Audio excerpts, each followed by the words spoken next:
আমরা দেখতে পাচ্ছি যার যত হয় তার আরো তত আকাঙ্ক্ষা বাড়ে। বানি আদমের পেট পৃথিবীর কোনো সম্পদ ভরাতে পারে না, পারবে না।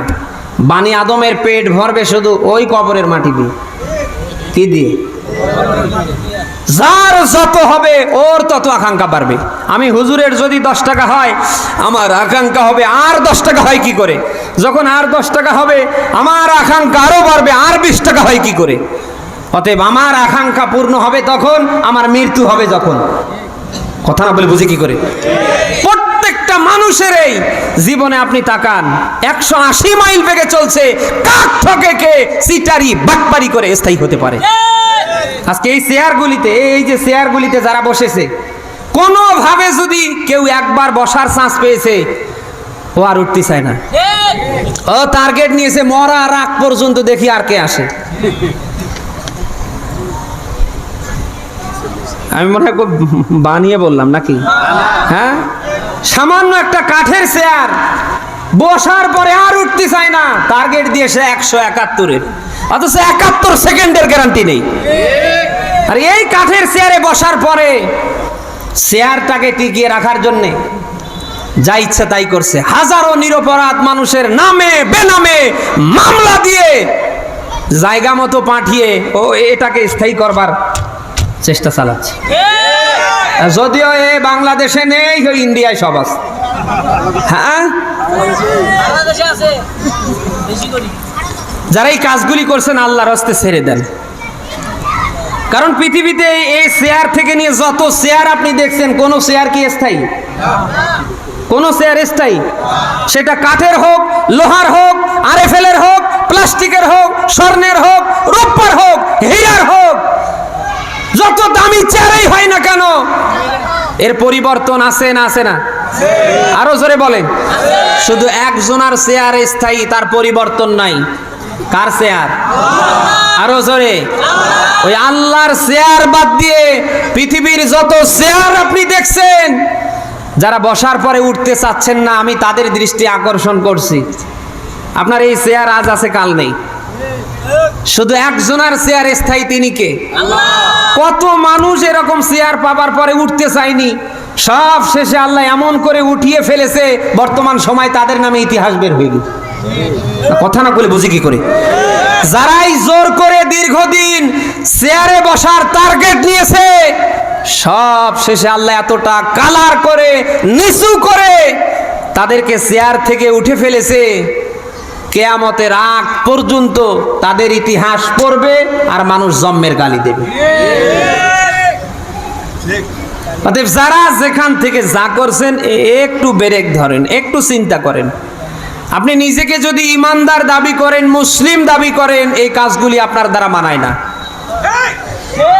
এগুলি আপনার দ্বারা মানায় না, ছেড়ে দেন, বন্ধ করেন। আজ যে মানুষটার উপরে আজ আপনি জুলুম করছেন, টর্চার করছেন, কারণ ছাড়াই মিথ্যে মামলা দিয়ে বছরের পর বছর তারে আপনি হয়রানি করছেন, আপনার বিবেক বাদে না? আপনি যে এই লোকগুলির চোখ থেকে পানি ঝরাচ্ছেন, এই লোকগুলির কোনো এক ফোঁটা চোখের পানি কি ব্যথা যায়? কথা না বলে বুঝি কি করে?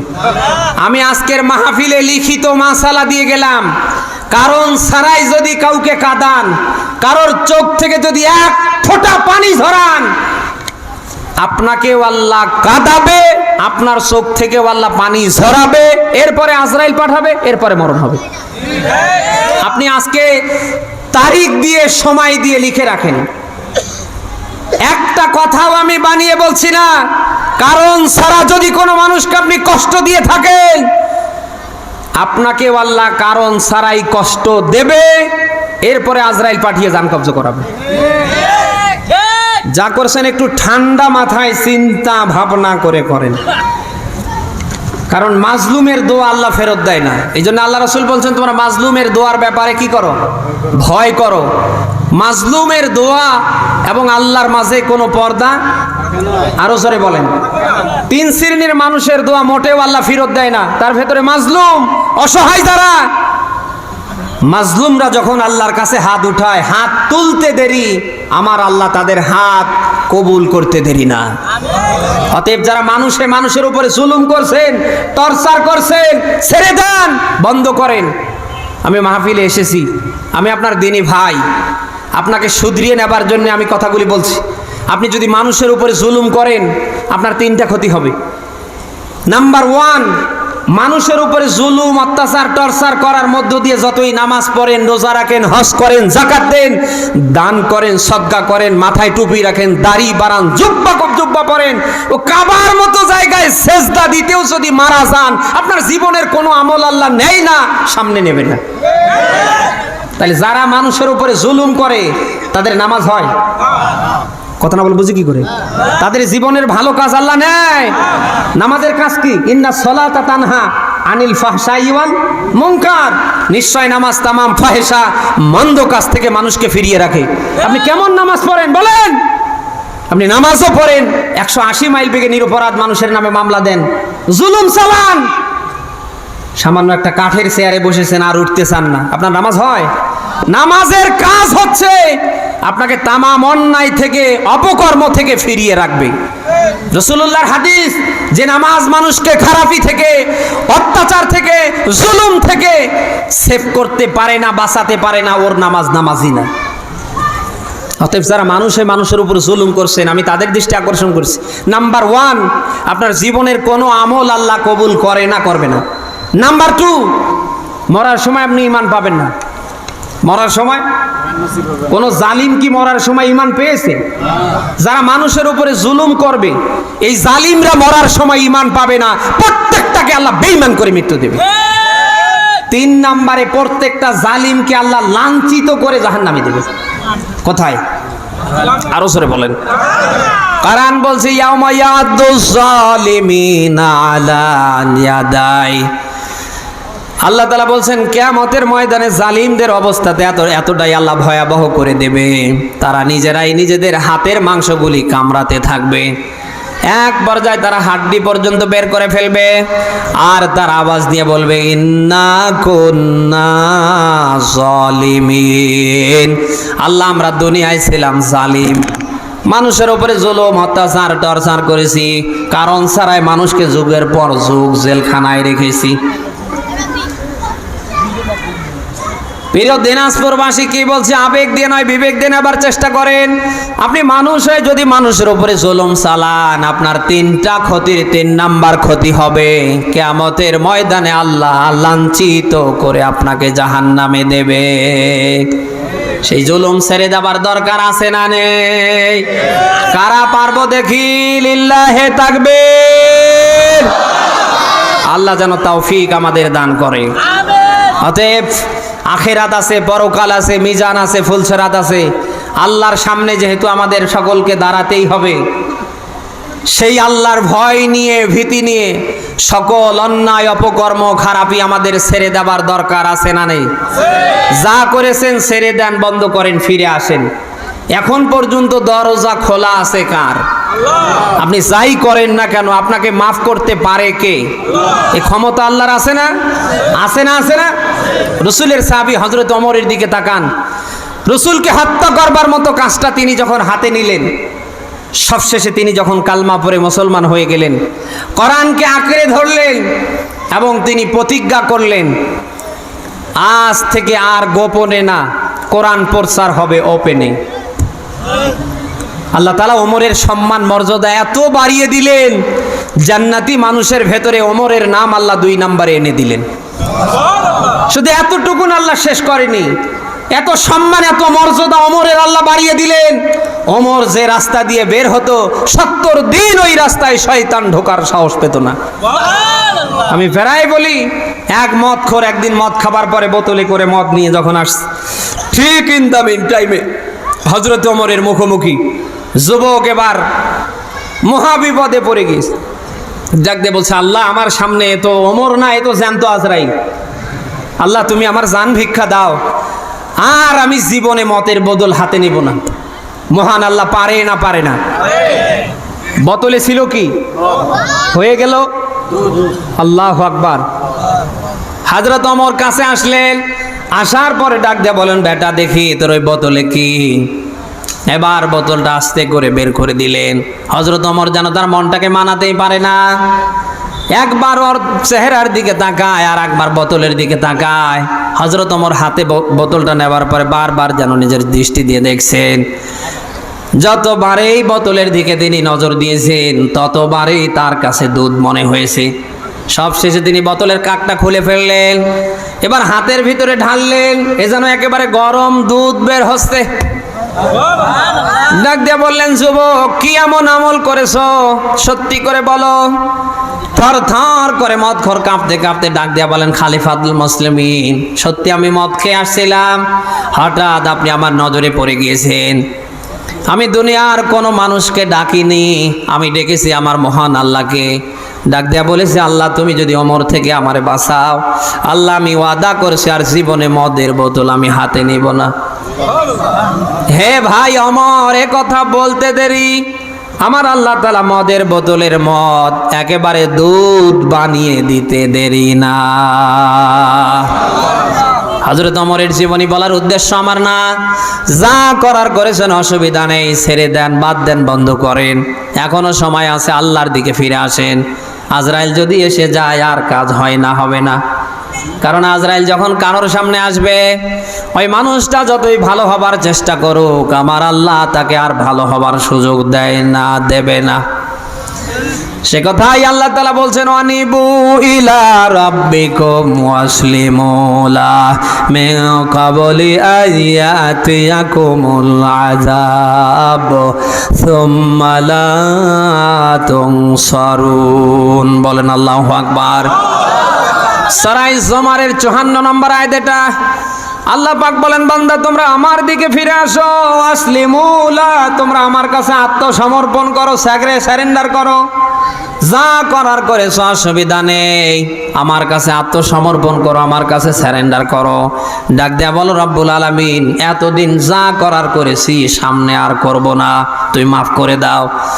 আপনি এমন কথা বলতে দেরি, আমার আল্লাহ ওমরের মতো আপনাকে মাফ করতে দেরি না। এটা হতে হবে মরার আগে। মরার আগে, আরো জোরে বলেন। এমন কোন মানুষ কি বলতে পারে সে সামনে আরো 10 বছর বাঁচবে? হ্যাঁ, আমরা জানি সব কিছুর ওয়ারেন্টি গ্যারান্টি থাকলে মরণের কোনো ওয়ারেন্টি গ্যারান্টি নেই। কখন কোন সময় এটা কারোর সামনে চলে আসবে কেউ টের পায় না, পাবে না। এখানে আমরা যত মানুষ কোরআন শোনার জন্য এসেছি, এখান থেকে উঠে বাড়ি পর্যন্ত যেতে পারবো, কোনো গ্যারান্টি আছে? বলেন। যেহেতু মরণের কোনো গ্যারান্টি নেই, নিঃশ্বাসের কোনো বিশ্বাস নেই, এখন এই মুহূর্তে আমাদের প্রতিজ্ঞা করতে হবে, আর সামনে খারাপ কাজ করব না। আপনি যদি আজকের এই মাহফিল থেকে ওয়াদাবদ্ধ হয়ে খারাপই ছাড়তে পারেন, আপনার জীবনে যত অপরাধেই থাক না কেন, আল্লাহ ওই অপরাধ আর অপরাধ রাখবে না, সব আল্লাহ রদ বদল করে নেকি বানিয়ে দেবে।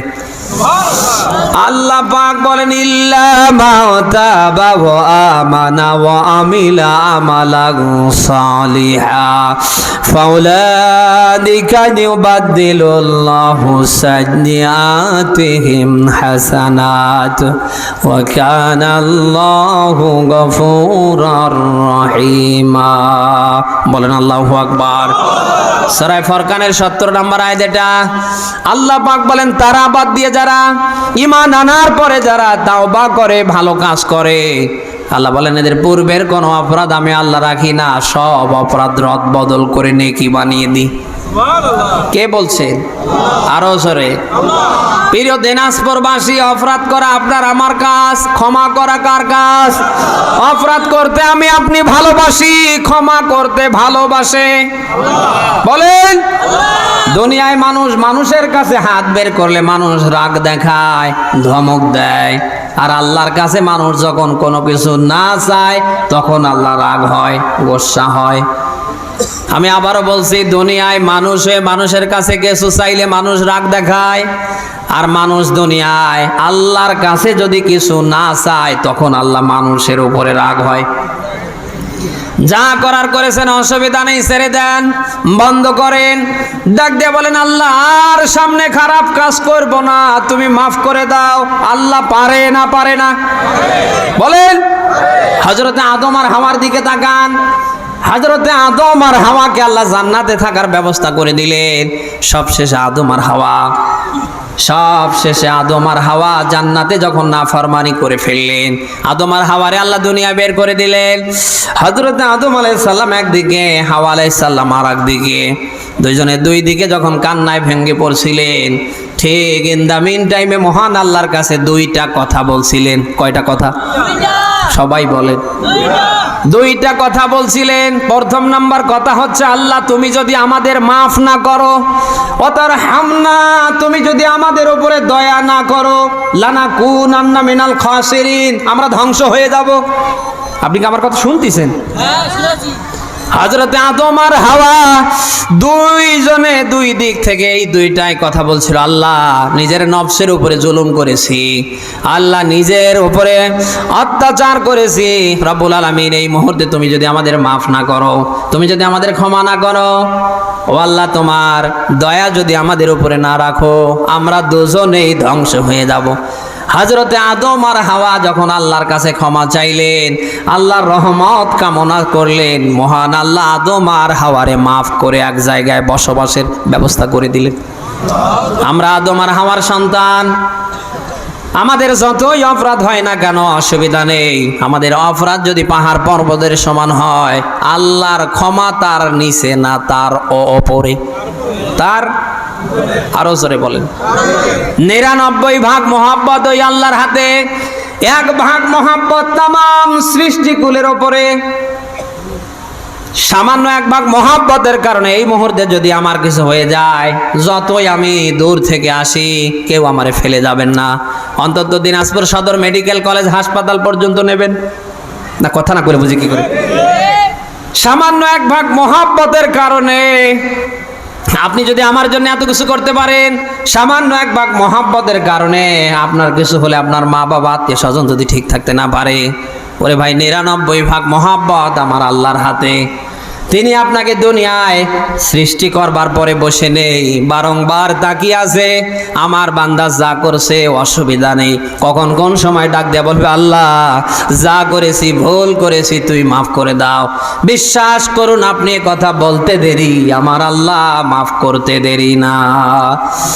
আপনি সূরা মুমিনের 60 নম্বর আয়াত দেখবেন, আল্লাহ পাক বলেন, ওয়াকালা রাব্বুকুম উদউনি আস্তাজিব লাকুম। আল্লাহ নিজেই বলছে, বান্দা তোমরা আমারে ডাকো, আমি আল্লাহ তোমাদের ডাকে সাড়া দেব। কে বলছে? বলেন। আপনি সূরা বানী ইসরাঈলের 25 নম্বর আয়াত দেখবেন, আল্লাহ পাক এত কথাই আয়াতটার ভেতরে দিয়েছে। আল্লাহ পাক বলেন, বান্দা তোমার ভিতরে যা আছে, যা করেছো অসুবিধা নেই। ইন তাকুনু সলিহিন তুমি এখনো যদি নেককার হতে পারো, ভালো হতে পারো, ফাইন্নাহু কানা লিল আওয়াবিনা গফুরা আমার গফফার নামের ওসিলায় আমি আল্লাহ তোমাকে মাফ করে দেব।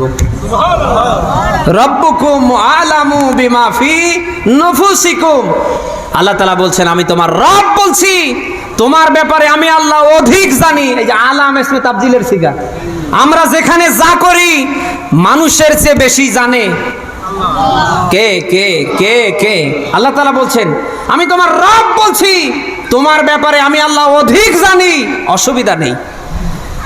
ইন তাকুনু সলিহিন, ইন মানে যদি, তাকুনু তোমরা হতে পারো, সলিহিন নেককার অথবা ভালো। আল্লাহ তাআলা বলছেন, ফাইন্নাহু কানা লিল আওয়াবিনা গফুরা আমি রব বলছি, আমার গফফার নামের ওসিলায়, গফুর নামের ওসিলায় তোমাদেরকে আমি আল্লাহ মাফ করে দেব। প্রিয় দিনাজপুরবাসী, রাতের 1/3 আল্লাহ প্রথম আসমানে নেমে আসে। আসার পরে ডাক দিয়ে বলে, আমার বান্দা বান্দিরা কারা কোথায়, কোন অপরাধ করেছো, অসুবিধা নেই, আমার কাছে ক্ষমা চাও, আমার কাছে মাফ চাও, আমি আল্লাহ তোমাদের মাফ করে দেব। ক্ষমার দরকার আছে তো? এটা নেবেন কখন? মরার পরে।